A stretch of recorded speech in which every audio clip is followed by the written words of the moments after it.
Bonjour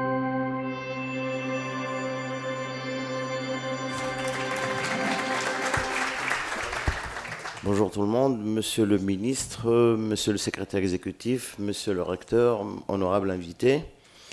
Évidemment, nous sommes très honorés de participer à cet événement international organisé à l'occasion de la COP24 dans le cadre de l'initiative 4 pour 1000, portant sur le thème les sols pour la sécurité alimentaire et le climat. En effet, le sol est la principale ressource naturelle capable d'assurer la sécurité alimentaire de nos pays directement impactés par les effets du changement climatique. À cet effet, je tiens à adresser mes vifs remerciements au comité exécutif et au comité technique de l'initiative 4 pour 1000 pour l'intérêt qu'ils portent à la ressource sol dans l'objectif d'assurer la gestion durable des terres qui constituent une condition préalable pour tout développement agricole et économique. Mesdames et messieurs, honorables invités, le phénomène de la dégradation des sols et des terres agricoles ne cesse d'affecter la productivité des terres, réduisant les revenus des ménages, menaçant la sécurité alimentaire et la qualité de vie et, par conséquent, la vie des êtres humains. En Tunisie, la dégradation des terres sous ses différentes formes touche environ 75% du territoire national. De nos jours, intervenir pour réduire les effets des différentes formes de dégradation ou agir pour lutter contre la dégradation des terres sont des alternatives complémentaires. L'intervention est devenue plus inclusive en raison de la relation entre les enjeux sociaux et économiques et les sujets environnementaux importants, le changement climatique et la conservation de la biodiversité. Tous les risques de dégradation des sols et ses effets se répercutent directement sur le secteur agricole. La Tunisie, à l'instar des autres pays de l'Afrique du Nord, fait partie des régions les plus touchées par la dégradation physique et chimique de la qualité des sols et de leur fertilité, dont le carbone est un élément décisif.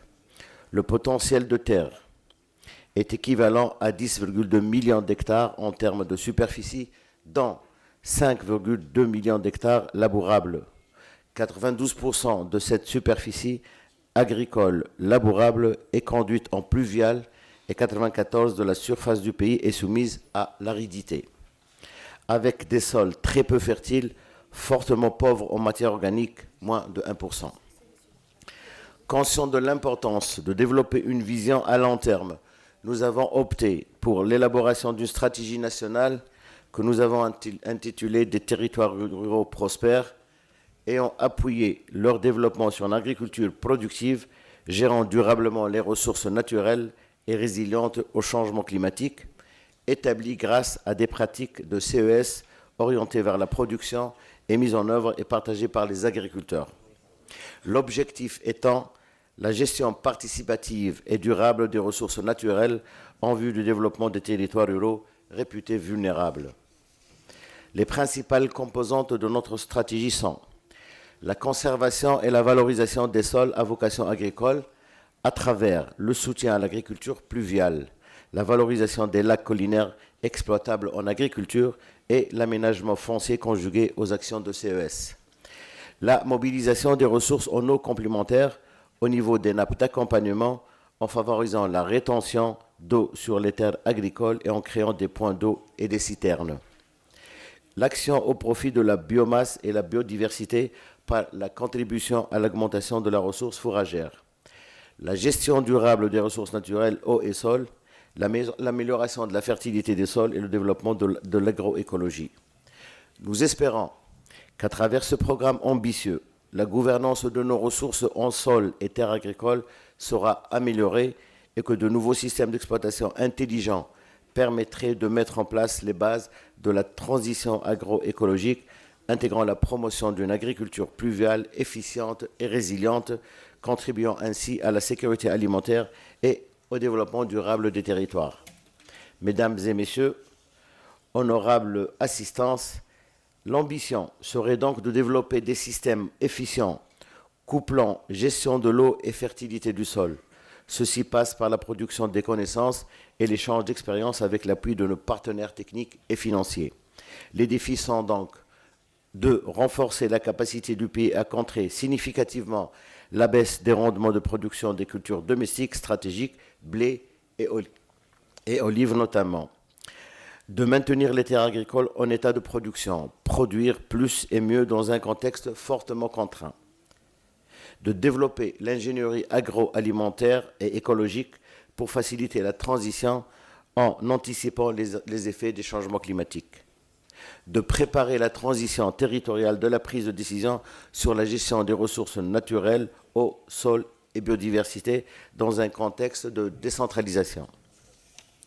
Mesdames et messieurs, au poids de la rareté et de la dégradation des ressources naturelles, eau, sol, biodiversité, s'ajoutent les effets négatifs du changement climatique déjà à l'œuvre en Tunisie.